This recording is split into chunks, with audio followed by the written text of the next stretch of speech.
આમાં કાચ જ નથી, બારી નથી, ઠંડી છે, લોકો હેરાન થાય છે.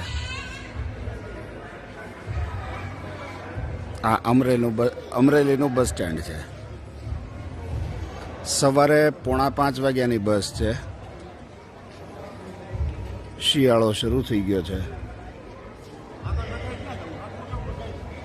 કંડક્ટર ફરિયાદ બુક આપતા નથી. 3 વખત માગી તો ઓનલાઈન કમ્પ્લેન કરવાનું કહે છે.